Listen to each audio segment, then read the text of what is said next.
زمین بهشت و حاصلخیز کشمیر میگه اگر فردوس بر روی زمین است همین است و همین است و همین است. آقای دکتر علی اکبر شاه از استادان دانشگاه دهلی است. خوشبختانه تو سالهای اخیر سرزمین هند شعر فارسی رو دیگر بار شکوفا کرده و علی اکبر شاه هم از زمره همین شاعران هست. با عرض سلام و ادب خدمت حضار گرامی،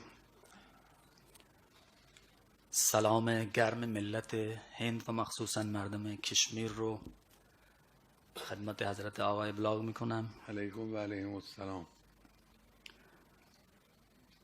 در این شکی نیست که از سرزمینی که می آیم در یه دوره مهد اول زبان فارسی بود، اما شرایط فرق کرده و توقع خاصی دیگه از ما نمی رود، چون مدتی شعر فارسی به دست فراموشی سپرده شده بود و در نتیجه مساعی افرادی که از جمله میشه آقای غزوه که در دوره مأموریت خودشون اونجا نسل جوان شاعران رو تربیت کردن، و همینطور باید از آقای دکتر هادی سعیدی کیاسری یاد کنم که ایشون تقریبا در 2 دهه گذشته از طریق قانون ادبیات ایران و بنیاد بیدل نه تنها ادبیات انقلاب اسلامی رو به ما معرفی کردن، بلکه شاعران خودمون از جمله بیدل که از طریق برگزاری عرس بیدل به ما معرفی کردن و آشنایی زیادی به دست آوردیم. و همینطور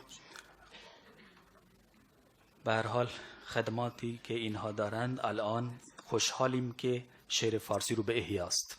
الحمدلله. این شعری که الان میخوام خدمت حضرت آقا تقدیم کنم، این در واقع بیش از همه بیانگر جنبه اعتقادی وضعیت مسلمانان و وضعیت فارسی است. و البته ما همچون که عرض کردم به هر حال ادعایی نداریم که شعر فارسی بتونیم بگیم و هم به هر حال لهجه من متفاوت است، ولی باز هم تقدیم میکنم، امیدوارم که خجالت زده نباشم.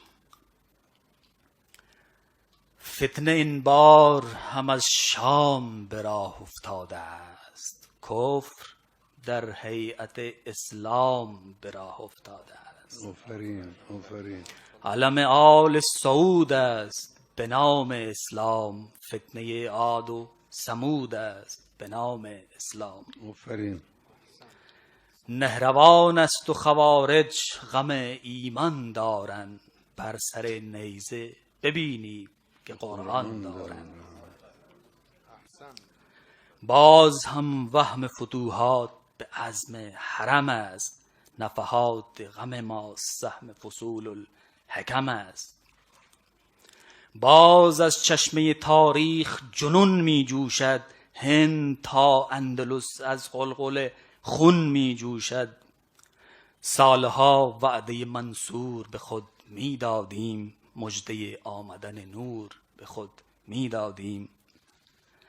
بس که بر همت ما تیر شب خیره نشست، سالها قامت ما زیر شب تیره نشست.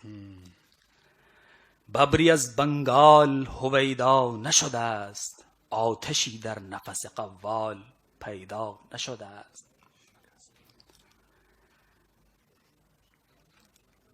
غزل خسرو در انجمنی غالب نیست، سخن بیدل اگر هست کسی طالب نیست. اینجا خیلی طالب داره.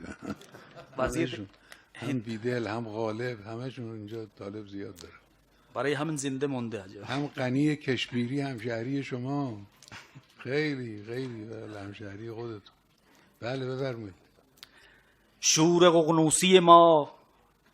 ققنوسی ما بال دگر می خواهد، امت واحد اقبال دگر می خواهد. فارسی حلقه پیوند خداجویان است، همچو خورشید در آفاق جهان تابان است. شمع اقبال برافروختنی خواهد شد، شعر ابریشم کشمیر غنی خواهد شد. آفرین آفرین آفرین. شمع اقبال برافروختنی خواهد شد، شعر ابریشم کشمیر غنی خواهد شد. اقبالم در اصل کشمیریه، با اینکه بعد رفته لاهور اما اصلش کشمیری. موجی از آتش و آواز به پا می خیزد، شرق از خواب قرون باز به پا می خیزد. آفرین. بانگ توحیدی بیداری امت از نو، در دل پیر و جوان شوق شهادت از نو. ولی هستند که در این معرکه حجت دارد، علی هستند که به ما حکم ولایت دارد. به جهان نام امین ولوله می اندازد، به تن و جان زمین سلسله می اندازد. پیر ما توحید، پیر ما پرچم توحید به دست آمده است. پیر ما پرچم توحید به دست آمده است، بر صف لشکر کفار شکست آمده است. آفرین آفرین. طیب الله انفسکم. خیلی خیلی خوب بود، ماشاءالله. شما با اینکه این زبان مادریتون نیست، مثل کسی شعر میگید که زبان مادریش. لطف نداره شما.